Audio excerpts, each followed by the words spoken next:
मैं आप बताता हूँ।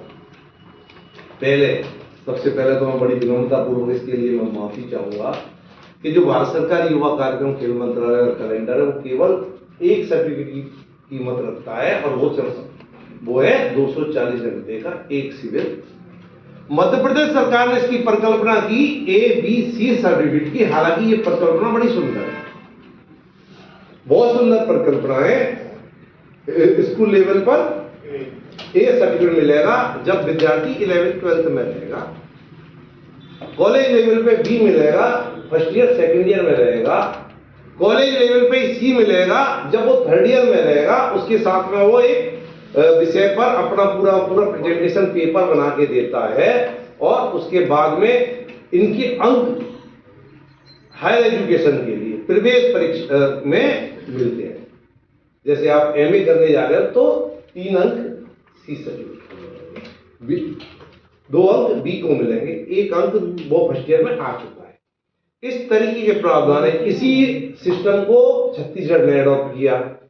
वहां सी सर्टिफिकेट प्राप्त करता को पुलिस भर्ती में 3 अंक मिलता है। एग्रीकल्चर यूनिवर्सिटी में 2 अंक की प्राप्ति होती है, लेकिन वो केवल छत्तीसगढ़ के विद्यार्थियों के लिए, क्योंकि ये सार्वभौमिक नहीं है। ABC का जो कॉन्सेप्ट है ये पूरे हिंदुस्तान में सार्वभौमिक नहीं है। 5 अंक देखो, हर विश्वविद्यालय ने अलग अलग सेटअप बना के रखा है। वहां पे मैं कंसेप्ट मेरा क्लियर नहीं है। देखो आपको बात बताऊं क्योंकि वो मेरा विषय है ही नहीं। मैं तो अपनी बात कर रहा हूँ, डॉक्टर साहब बता देंगे 5 भी मिल सकते हैं, लेकिन है उनका डिस्ट्रीब्यूशन सेम पैटर्न ही है। और सवाल साहब एक बार सवाल कर लीजिए फिर आराम से भी बैठ जाएंगे। हाँ जी गुरु जी। सर जो मार्किंग जो है छत्तीसगढ़ ने अडॉप्ट किया, हाँ, क्या मध्य प्रदेश में वो संभव है कि सी सर्टिफिकेट होल्डर को 3 अंक की पुलिस भर्ती परीक्षा या किसी अन्य परीक्षा? देखो आपकी बात बिल्कुल जनाई है। ये सब लीडरशिप का बेस है कि कितनी बड़ी लीडरशिप हमें गवर्न कर रही है। अगर हमारे ऊपर वरिष्ठ अधिकारी पावर और सिस्टम में है तो रातों रात जो चाहे करा लो आप। और अगर हम कमजोर हैं या हमारा सिस्टम पारदर्शी नहीं है तो हमारे काम में दिक्कत आती है। सर क्या हम राज्य सरकार में आपके माध्यम से प्रशासन से, मध्य प्रदेश शासन से ये मांग कर सकते हैं कि हमारे सी सर्टिफिकेट होल्डर विद्यार्थियों को चलो अब आपने मतलब 2 जगह से पूरे दिया, पूरी क्या छीननी पड़ेगी? मैं क्या छीन रहा हूँ? ABC सर्टिफिकेट में एक पूरी पेज है और बहुत बड़ा पेज है। वो कभी कभी क्या होता है कि उत्साह में हम बहुत अच्छा काम करते हैं लेकिन उसका लीगलाइजेशन नहीं करते। हमारे यहाँ जो ABC सर्टिफिकेट है वो लीगल नहीं है। लीगल क्यों नहीं है? क्योंकि जब भी हम सर्टिफिकेट लेते हैं उसमें एक परीक्षा होना अनिवार्य है। हालांकि मैं इस पे काम कर रहा हूं, जब काम हो जाएगा तब मैं बात करता तो अच्छी बात थी, लेकिन कंसेप्ट मैं आपको दे रहा हूं। सी सर्टिफिकेट में केवल हम एक प्रोजेक्ट पे काम करके और एक 20 पन्ने की रिपोर्ट छाप दें, और आपसे बेहतर कौन अच्छा नहीं जानता कि AI के माध्यम से 50 पन्ने की रिपोर्ट आप 1 सेकंड में बना देते हो। बन सकती है, टेक्नोलॉजी बदल गई है। वो कंसेप्ट बिल्कुल गलत है। इसलिए हमें इसकी एग्जाम कराने की आवश्यकता है, क्योंकि NCC के पैरेलल जब हमें चलने की जरूरत पड़ेगी तो हमें एग्जाम पास करना पड़ेगा विद्यार्थी को। और जैसे ही एग्जाम पास करोगे तो आप प्रशासन में जब बात करोगे तो ये विषय रखा जाएगा बड़ी ईमानदारी के साथ कि परीक्षा पास करके हम इसे प्रतिफल दे रहे हैं। और मध्य प्रदेश में अभी परीक्षा वाला कंपोनेंट नहीं आया, इस पर हम लोग काम कर रहे हैं। कंसाना जी इसके गवाह हैं। आपकी ACS महोदय के समक्ष मैंने बड़ी प्रामाणिकता से ये बात रखी थी और प्रामाणिकता के साथ उन्होंने इसे स्वीकार किया कि इस पे हमें परीक्षा करानी चाहिए। और परीक्षा भी हम जो अन्य परीक्षाएं होती हैं कॉम्पिटिटिव उनकी तरह कराएंगे। ऐसा नहीं है कि भाई ग्वालियर में ही होगी तो ग्वालियर में पूरे जीवन होगी, नहीं।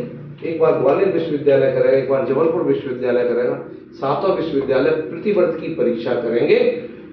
प्रतिभागी को पैसा और देना पड़ेगा, चाहे पैसा कम ले, क्योंकि क्या होता है फ्री में कोई आदमी वैल्यू नहीं समझता। 100 रुपए देके आप परीक्षा का फॉर्म भरिएगा और बाकायदा हम आपकी जो पूरा सिस्टम होता है परीक्षा का, एक जांच करेगा, नंबर होंगे, 3 घंटे का समय होगा, पूरा प्रावधान करने का इस पर विचार कर रहे हैं।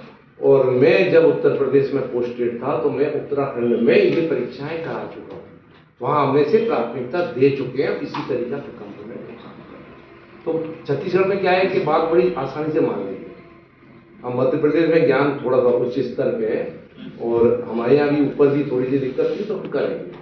लेकिन एक जमाना होता था मध्य प्रदेश का, पांडे जी मौजूद हैं, गवाह है इसके, और ये भी गवाह है पंडित जी, कि एनएसएस जब लिखती थी कि ये ट्रांसफर नहीं होगा तो कभी नहीं। और जो प्रोग्राम ऑफिसर को प्रिंसिपल सताता था उसका घंटे भर में ट्रांसफर मैंने कराया है। इतनी एनएसएस ने हमें ताकत दी थी। जिससे हमारा पंगा होगा वो मध्य प्रदेश में रहा ही नहीं, छिंदवाड़ा बहुत दूर दूर तक ये ऐसे हम उदाहरण दे चुके हैं। और ये समय आएगा, क्योंकि अभी जो माननीय मंत्री जी हैं बड़े पॉजिटिव हैं और बहुत ही पॉजिटिव वे में हम लोग काम कर रहे हैं, लेकिन गति कम है। क्योंकि सबसे बड़ी बात जो मैं अपनी कमजोरी आपके साथ शेयर करते हुए अपनी बात खत्म करूंगा कि अभी हम कैंप नहीं कर पा रहे। हमारे जो नव साथी आए हैं, नए साथी आए हैं, मैं उनसे बड़ी विनम्रता पूर्वक आग्रह करूंगा, क्योंकि आगे मौका देंगे नहीं देंगे उससे पहले अपनी बात के खत्म करता हूं। सभी लोग अपने पीएफएमएस में अकाउंट जरूर खुलवाएं। जिन जिन के नहीं है वो पीएफएमएस में अकाउंट, जिससे आपकी राशि जो गवर्नमेंट ऑफ इंडिया राशि दे रही है वो राशि पहले चेक से आती थी, कब आती थी कब नहीं आती थी, अब पीएफएमएस के माध्यम से सीधी आपके प्रिंसिपल के खाते पे पैसा पहुंचता है। बहुत सारे कॉलेजों ने खोल रखे हैं, नहीं खोल रखे हैं, उनकी एक ट्रेनिंग हम और करा देंगे भोपाल से ऑनलाइन माध्यम से, ताकि उस सिस्टम को आप समझ सकें। और आग्रह मेरा ये है कि जितना पैसा मिले सब पैसे को खर्च करिएगा, संकोच मत करिएगा। क्योंकि हमने अभी जो देखा है कि 7 डेज कैंप हम कर नहीं पा रहे, पैसा खर्च नहीं होता। पैसा जब खर्च नहीं करेंगे तो और पैसा कहां से मिलेगा? क्योंकि भविष्य आप ही लोग हो, पूरे सिस्टम को जानते हो कि प्लानिंग कमीशन ये कहती है कि हमने 500 रुपए दिए, आपने 500 खर्च किए कि नहीं करे। हम कहेंगे साहब हमने 5000 का काम किया, 50 रुपए खर्च किए, तो वो कहेंगे भाई साहब आपने कोई काम नहीं किया, फालतू की बातें मत बोला। तो मेरा आग्रह आप लोगों से ये है कि जो भी आपको पैसा आवंटित होता है, जो भी विषय है, क्योंकि एक अच्छी लीडरशिप आपके पास है। मैं बिना लाल लपेट के बात करने का आदी हूँ, जो कंसाना जी बड़े पॉजिटिव हैं और इनकी टीम भी बहुत बहुत पॉजिटिव है। अभी पुरानी देनदारी है, पुरानी देनदारी भी निकालने की कोशिश करें। और जो नए हैं आप कैंप का प्रस्ताव दीजिए, जल्दी से जल्दी इन्हें पैसा दिलवाओ। क्योंकि देखिएगा ये सारा का सारा जो हमारा सेटअप चलता है एनएसएस में, अभी आप मुझे सुन रहे हो, जब मैं आपको सुनूंगा तो मेरे कान फट जाएंगे।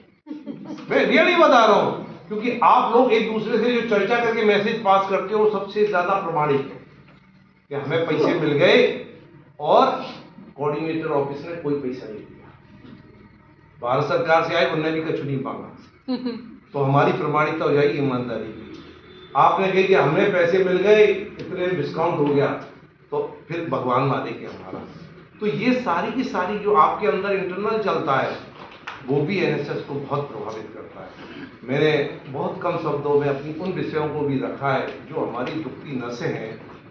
कई वर्षों से ये पैसे का काम नहीं हो पाया है और मैं आपको इसका एक आंकड़ा केवल उसमें दे रहा हूँ, परसेंटेज में। गवर्नमेंट ऑफ इंडिया हर साल मध्य प्रदेश को लगभग 12 करोड़ रुपया देती है एनएसएस पर खर्च करने के लिए, और हम इतने सुपात्र हैं कि हम अधिकतम उसका 40% खर्च कर पाते हैं। तो अभी पुराना पैसा भी आपके पास मौजूद है। प्रथम इंस्टॉलमेंट भी हमने मध्य प्रदेश सरकार को दे रखी है, संभवतः आपके पास आ गई है। आकाश जी हैं, ये सत्र खत्म हो या ना हो, संवाद खत्म नहीं होना चाहिए। ये मेरा आपसे केवल इसका जो जिस्ट बोल रहा हूं, सत्र तो खत्म होगा, आज की मीटिंग भी खत्म होगी, लेकिन कोऑर्डिनेटर ऑफिस हम सबके मध्य संवाद जारी रहना चाहिए। हर समस्या का समाधान संवाद है, और फाइनेंस की प्रॉब्लम है, बिल बनाने की प्रॉब्लम है, सेटलमेंट करने की प्रॉब्लम है, प्रिंसिपल के साथ संवाद में कोई आपदा है, तो प्रोग्राम कोऑर्डिनेटर मिलके आपकी समस्याओं का समाधान करते हुए हम एक क्रिएटिव नई भूमिका में, क्योंकि बहुत सारे लोग नए हैं, इस विश्वास के साथ मैं अपने आज के वक्तव्य को पूर्ण करता हूं कि उम्मीदों से भरा कल होगा हमारा ऐसा मुझे आज प्रतीत होता है, क्योंकि बहुत दिन बाद एक दिवसीय प्रशिक्षण कार्यक्रम में मिलने का मौका मिला है और सभी लोग जिस ऊर्जा से आप भरे हुए हैं, और खासकर नवांकुर जो नवीन दायित्व लेकर हमारे मध्य आए हैं, प्रोग्राम ऑफिसर का या शिक्षक का, यकीन मानिएगा बहुत सुंदर जर्नी है, बहुत ही सुंदर कार्यक्रम है। इसे जी के देखिए आप, बहुत आनंद आएगा। और एक दिया अपने दिए से दूसरे के घर में जला के देखिए, क्योंकि आप तो सब स्थापित हैं और स्थापित हो, भगवान आपको और करे, जो प्राइवेट में वो सरकारी हो जाए सभी ऐसे ही, क्योंकि कुछ लोगों में देख रहा हूँ, लेकिन कुछ और बच्चों को भी अपने को अप होल्ड करना है, उनकी उंगली पकड़ के चलना है, उन्हें भी जीवन के सब सपने पूरे करने का अधिकार देने। ऐसी आशा के साथ जय हिंद, नमस्कार, जय भारत।